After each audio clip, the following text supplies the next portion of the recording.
Dulu pemerintah Jepang waktu corona itu udah menghimbau kepada masyarakatnya, rajin-rajin cuci tangan, rajin-rajin berkumur. Kita sudah praktekkan itu sejak berapa ratus beribu tahun yang silam.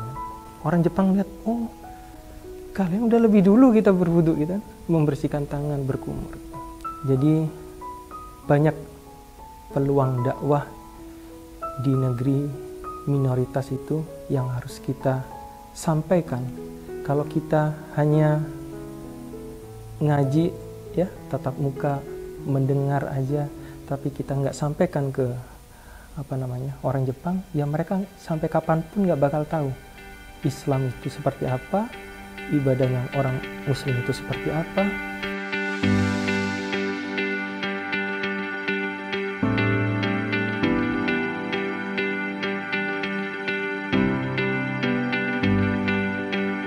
Huwa khairum mimma yajma'un. Hadirin sidang jamaah sholat Idul Fitri, hafizakumullah.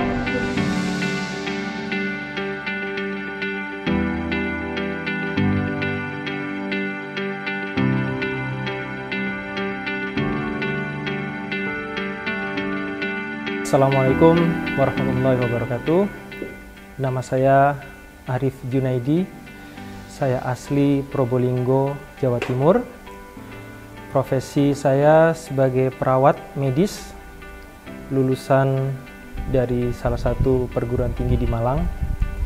Setelah itu saya bekerja sebagai seorang perawat di Indonesia kurang lebih sekitar 3 tahun. Kemudian ada salah satu program pemerintah kerjasama perekonomian antara pemerintah Indonesia dan Jepang, dan sampai sekarang saya tinggal di Yokohama, Jepang. Saya datang ke Jepang sekitar tahun 2009, tepatnya di daerah Kobe. Di Kobe ada satu masjid tertua, Masjid Kobe, dibangun sekitar tahun 1935 saat Perang Dunia Kedua. Masjid Kobe ini bangunan yang tidak hancur, jadi di sekitar masjid situ udah hancur lebur runtuh, hanya tinggal Masjid Kobe. Di situ saya tinggal kurang lebih sekitar 4 tahun ya. Setelah itu saya bekerja pindah ke daerah Yokohama. Jadi Yokohama ini pinggirannya Tokyo. Jadi kalau ke Tokyo pakai kereta ya kurang lebih sekitar 45 sampai 1 jam.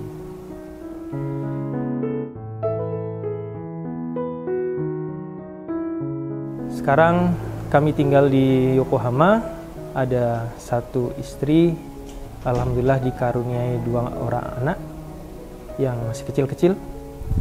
Saya lama tidak mendapatkan anak waktu itu. Saya nikah 2010, baru istri dinyatakan hamil sekitar tahun 2019. Sekarang sudah mendapatkan 2 anak, semuanya perempuan, alhamdulillah. Jadi kenapa sih dulu sampai susah mendapatkan anak? Itu banyak perjalanan yang harus kita perbaiki berdua. Mulai dari ibadah, mulai dari pola makannya, konsumsi yang masuk ke perut, apakah sudah sesuai dengan ketentuan Islam, syariat Islam. Itu kita berdua merenung. Alhamdulillah kita sedikit demi sedikit mengkonsumsi makanan halal. Karena ketika kami datang 2009 di Jepang, saat itu masih minim sekali makanan halal yang dijual. Alhamdulillah kemarin ya Tokyo mendapatkan amanah untuk melaksanakan pagelaran Olimpik ya. Kegiatan yang sangat spektakuler di dunia 2020. Dari situlah pemerintah Tokyo memberi kesempatan untuk meningkatkan penjualan restoran-restoran makanan halal. Bukan hanya di Tokyo, di daerah-daerah pun demikian. Ada juga perusahaan ya yang menjual produk-produk halal. Jadi dibandingkan 10-12 tahun yang lalu, sekarang sudah sangat mudah kita mendapatkan makanan halal.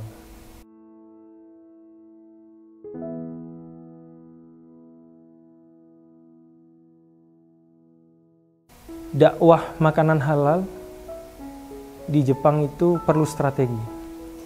Nggak bisa kita langsung bikin produk kita jualan atau kita bangun warung ya kita jual. Jadi banyak strategi-strategi yang harus kita sampaikan kepada orang Jepang khususnya, dan juga kepada orang-orang kita, orang Muslim yang ada di Jepang, Muslim Indonesia, Muslim dari Asia Tenggara dan sebagainya. Kita belajar dari komunitas yang kecil tentang makanan halal. Sampai-sampai saya dulu jualan di rumah. Saya beli freezer besar, saya di situ stok makanan frozen halal ya, daging sapi, daging ayam, macam-macam bumbu-bumbu. Karena memang masih minim yang jual pada saat itu. Alhamdulillah teman-teman di sekitar itu bisa lebih mudah berbelanja dengan makanan halal, dan teman-teman dari situ mulai terbiasa makanan halal. Kami sudah lama sebetulnya tidak makan makanan daging ayam yang fresh, itu sudah lama. Jadi kita beli makanan daging ayam dalam bentuk frozen, lalu kita rebus, setelah itu kita potong-potong. Alhamdulillah berjalan beberapa tahun dan teman-teman sudah tahu bagaimana seharusnya Muslim itu mengkonsumsi makanan. Banyak juga asatid, habaib yang datang ke Jepang, teman-teman juga banyak yang berkonsultasi ya terkait makanan halal itu, bahwasanya makanan halal itu harus dan wajib dikonsumsi oleh umat Muslim. Kalau sampai itu dilanggar, sekenceng-kencengnya doa yang kita panjatkan semuanya akan tertolak. Tapi alhamdulillah sekarang sudah banyak bermunculan produk-produk halal dan teman-teman bisa beli secara online. Kita dulu ya, sebelum corona itu setiap bulan 12 itu ada kegiatan setiap perusahaan itu namanya Bonenkai. Bonenkai itu acara 1 tahun sekali di bulan Desember. Acaranya makan-makan untuk melupakan kita 1 tahun bekerja bersama dan kita akan menyongsong tahun baru gitu. Kita makan, ya istilahnya party lah. Loh, menunya kok gak ada yang halal gitu. Kalau kita tidak menyampaikan, saya nggak bisa makan ini, saya nggak bisa makan ini. Kan nggak mungkin kita duduk di situ hanya minum es teh gitu kan, es jeruk gitu kan. Yang dihidangkan semua udah dibayar sama perusahaan, tapi nggak bisa kita makan. Nanti mereka akan kecewa. Jadi kita juga bisa berkomunikasi waktu itu sama perusahaan, memberanikan diri sebetulnya. Bismillah, maaf bos gitu ya, kita tidak bisa mengkonsumsi menu-menu ini. Bisa nggak kita diajak ke restoran yang halal? Mohon maaf ya, restoran halal di Jepang itu standarnya masih biasa lah warungnya. Karena Bonenkai itu kalau orang Jepang itu standarnya udah ya bintang 5 lah harusnya. Nah, perusahaan itu kadang-kadang melihat, waduh kalau acara seperti ini kalian bisa pergi sendiri ke sana gitu kan. Nggak bisa gitu. Tapi kita coba negosiasi, akhirnya kita juga kompor-kompor ya orang Jepang. Ayo, mau nggak masakan Indonesia? Belum pernah kan masakan Indonesia? Ini ada restoran masakan Indonesia. Oh iya, teman-teman orang Jepang juga berminat. Begitu perusahaan nyebarin angket, ini ada restoran Indonesia, siapa aja yang hadir? Tentu kita orang Indonesia pasti semua nama pilih di situ. Orang Jepang juga banyak yang di situ. Tuh, kok lebih banyak yang restoran halal gitu kan, restoran Indonesia daripada restoran-restoran yang pada umumnya orang Jepang suka. Gitu. Dari situ sampai sekarang mereka tetap mengeluarkan restoran halal itu untuk kita mengadakan party pada waktu itu. Nah, seperti ini memang harus perlu komunikasi ya. Masih perlu disampaikan. Mereka bukannya tidak paham, tapi kalau kita tidak menyampaikan, mereka tidak akan tahu. Yang mereka hanya tahu, oh nggak boleh makan B2, oh nggak boleh minum alkohol. Ya udah, kalau begitu ayam aja lah. Duh, ayamnya kan nggak dipotong secara syariat Islam. Kita harus jelasin lagi tuh, ini apalagi syariat Islam itu harus dipotong dengan menyebut nama Allah, Bismillah gitu. Cari restoran-restoran seperti itu nggak mudah. Dan kita pun harus konsekuen sebetulnya. Ketika kita sudah menjelaskan begitu kepada orang Jepang, ketika nanti di luar acara party itu biasanya ada setiap 6 bulan sekali itu peruangan itu ngajak makan. Nah, kadang-kadang kita di Bonenkai ya, di acara besar party yang bulan 2 Desember itu kita semangat untuk memperjuangkan list warung halal itu masuk ke situ. Nanti di acara ruangan itu kita ngikut, ayo kita ngobrol makan-makan, diajak ruangan, jadi kita ngikut ke orang Jepang. Akhirnya orang Jepangnya bingung, loh waktu itu kamu nggak boleh makan ayam yang nggak dipotong secara Islam, tapi sekarang diajak makan ayam. Jadi orang Jepangnya bingung, yang benar yang mana gitu. Nah, jadi kita harus konsisten ya. Harus konsisten, apa yang kita sampaikan yaitu harus jadi pegangan. Jangan sampai membuat orang Jepang itu bingung.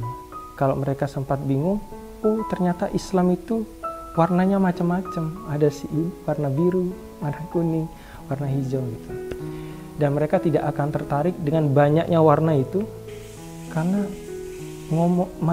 masalah makanan aja sudah banyak prinsipnya itu, banyak pola pikirnya itu. Jadi kita harus konsisten sendiri, itu terkait makanan.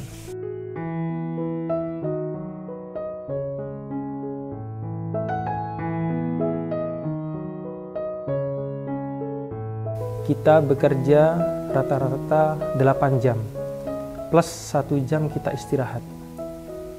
Ada perusahaan di tempat kita bekerja itu yang memperbolehkan kita sholat, tetapi di waktu jam istirahat saja. Kalau kita istirahat jam 12 atau jam 1, kita hanya bisa mengerjakan sholat zuhur.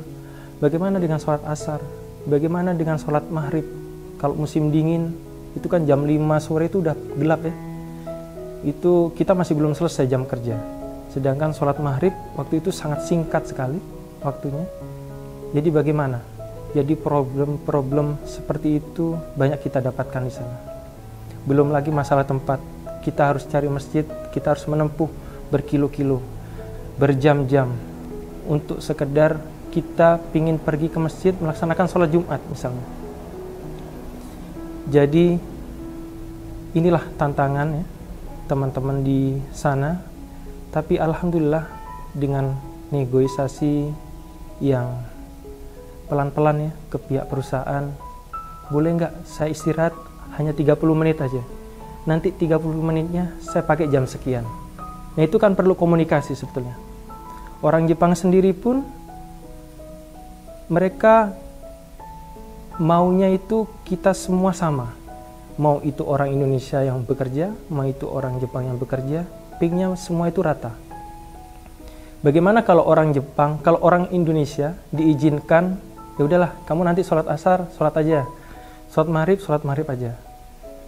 Aktivitas pelayanan kesehatan itu menjadi terganggu, dan orang Jepang pun pasti pingin, oh kalau orang Indonesia bisa izin sholat, boleh nggak saya 5 menit merokok di luar jam istirahat? Nah itu yang pihak perusahaan itu pertimbangkan matang-matang. Jangan sampai berat sebelah. Jadi semuanya sama.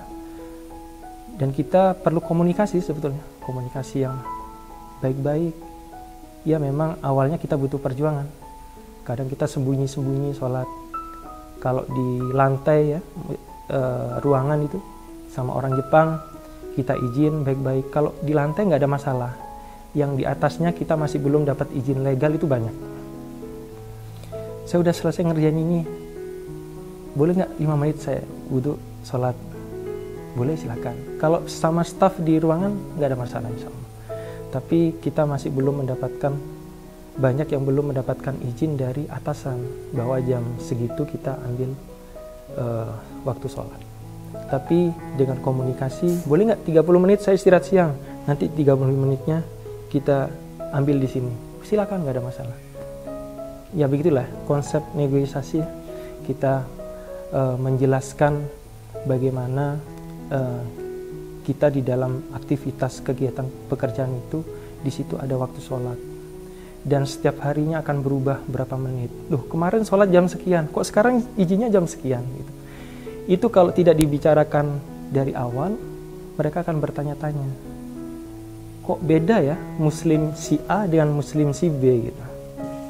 Sholat zuhur dijamak dengan sholat asar, padahal tidak ada uzur syar'i. Loh, si ini kemarin sholat zuhur tepat waktu, oh ini kemarin si ini sholat asar, loh kamu kok nggak sholat asar gitu? Oh saya udah jamak. Loh kalau begitu ngapain juga si A itu izin sholat asar, jamak aja gitu biar nggak mengganggu aktivitas pelayanan kesehatan. Jadi seperti itu ya, kondisi seperti itu akan membuat orang Jepang menjadi bingung dan membanding-bandingkan. Belum lagi kita ketika safar ya, bepergian, susah cari masjid. Teman-teman sekarang sudah terbiasa. Dulu saya sholat di parkiran itu masih tengok kanan, tengok kiri. Nanti ketika sholat tiba-tiba ditegur sama orang Jepang, kamu ngapain di sini? Gimana gitu kan? Tapi alhamdulillah kita sudah terbiasa dengan kondisi seperti itu.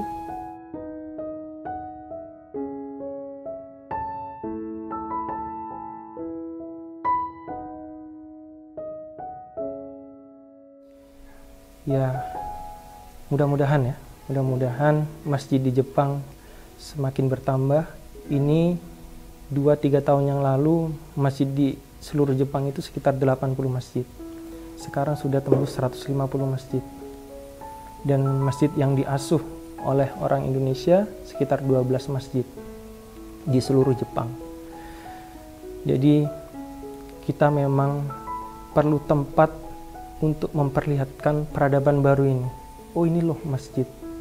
Di sana ada Masjid Cami Turki, dibangun oleh orang-orang Turki, dapat hadiah dari pemerintah Jepang. Memang bentuk masjidnya bagus banget. Di situ setiap hari Ahad orang Jepang wisata religi lah ke situ. Masjid Cami itu menyiapkan kain ya untuk orang Jepang yang mau masuk masjid untuk dijadikan hijab. Gitu. Mereka dijelaskan inilah masjid tempatnya untuk beribadah umat Islam. Kebetulan di sana ada tempat menikah. Ini orang Indonesia lagi menikah. Oh, masjid bukan tempat untuk ibadah aja gitu. Mereka orang Islam juga nikahnya di sini. Gitu. Terus ada lagi yang bazar di masjid itu. Banyaklah aktivitas-aktivitas masjid yang bisa kita jelaskan nanti ke orang Jepang. Dari situ mereka insya Allah akan tertarik. Oh, masjid ini menenangkan. Ada cerita dulu orang Jepang stres mau bunuh diri, diajak ke masjid dengerin tilawah Quran, dia sampai tertidur-tidur padahal dia udah berapa hari nggak tidur, tapi di dalam masjid dengerin orang ngaji dia tertidur. Ini tempat apa? Kok saya bisa tidur? Alhamdulillah, insya Allah dari tempat juga ya ada hidayah buat orang Jepang di situ. Tapi memang strategi dakwahnya memang nggak sama seperti yang ada di Indonesia. Kalau kita langsung ke orang Jepang, yuk kita buka Al-Quran. Ini Al-Quran ini menjelaskan tentang Islam itu agama yang paling benar, rahmatan lil alamin, nggak nyambung. Jadi dengan mungkin bisa masuk dengan berdakwah dengan makanan halal, dengan kita bagi-bagi makan, dengan berwisata religi. Ini loh masjid, menjelaskan bangunannya aja mereka mendapatkan kenyamanan di situ. Oh, masuk masjid lepas sepatu ya gitu. Oh, masuk masjid berwudu ya gitu. Apalagi corona kemarin. Setiap kita masuk perusahaan harus cuci tangan, pakai alkohol. Jangankan corona, kita sehari minimal wudhu itu 5 kali. Bukan tangan aja, wajah berkumur ya. Kita berwudhu, bersihkan kaki, itu minimal sehari 5 kali. Jadi konsep-konsep Islam itu kalau orang Jepang lihat, oh ini cocok di corona ini. Berkumur ya. Dulu pemerintah Jepang waktu corona itu udah menghimbau kepada masyarakatnya, rajin-rajin cuci tangan, rajin-rajin berkumur. Kita sudah praktekkan itu sejak berapa ratus beribu tahun yang silam. Kita berkumur, wudhu, kita cuci tangan. Orang Jepang lihat, oh kalian udah lebih dulu kita berwudhu, gitu, membersihkan tangan, berkumur.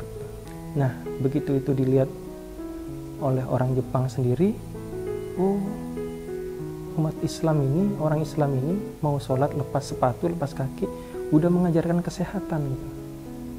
Udah mengajarkan prinsip menjaga kesehatan.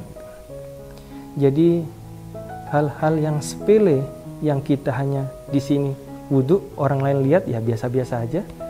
Kalau dilihat orang Jepang belum tentu. Itu bisa jadi barang mahal, bisa jadi lubang masuknya hidayah. Jadi banyak peluang dakwah di negeri minoritas itu yang harus kita sampaikan. Kalau kita hanya ngaji ya tatap muka, mendengar aja, tapi kita nggak sampaikan ke orang Jepang, ya mereka sampai kapanpun nggak bakal tahu Islam itu seperti apa, ibadahnya orang Muslim itu seperti apa.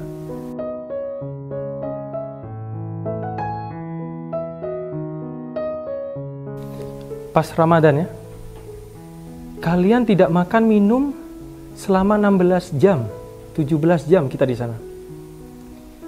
Mereka awalnya itu danjiki ya, nama bahasa Jepangnya danjiki itu nggak makan, nggak minum. Tapi mereka pikirnya itu nggak makan doang. Tapi boleh kan nanti minum? Loh enggak. Danjiki Ramadan kita puasa itu mulai dari sebelum matahari terbit sampai matahari itu tenggelam, kita nggak makan dan nggak minum. Nggak apa-apa kamu, kuat gitu kan.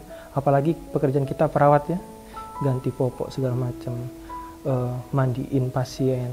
Itu kalau mandiin pasien kan mereka pakai berendam air panas ya, dan suhu di dalam ofuro ya, tempat mandi itu memang panas banget.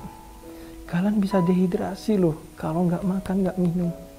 Nggak apa-apa, kita udah terbiasa dari waktu kecil, kita udah belajar berpuasa. Melihat spirit kita nggak makan, nggak minum, menahan makan, menahan minum selama 16 jam, 17 jam. Wow, katanya. Itu juga bisa dijadikan, wah kayaknya nggak bisa saya masuk Islam. Karena mereka hanya melihat kita hanya menahan makan dan minum.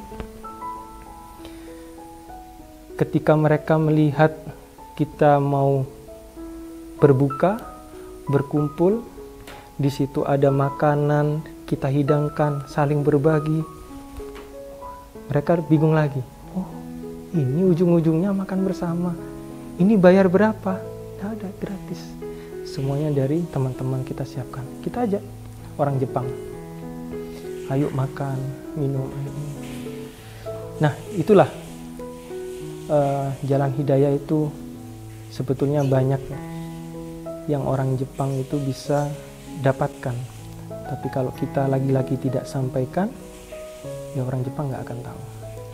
Ya mudah-mudahan lah dengan hadirnya kita ya Muslim yang dari berbagai negara, dari Indonesia, dari Malaysia, dari Mesir, dari Pakistan, Bangladesh, bisa mewarnai Jepang itu untuk mendapatkan hidayah.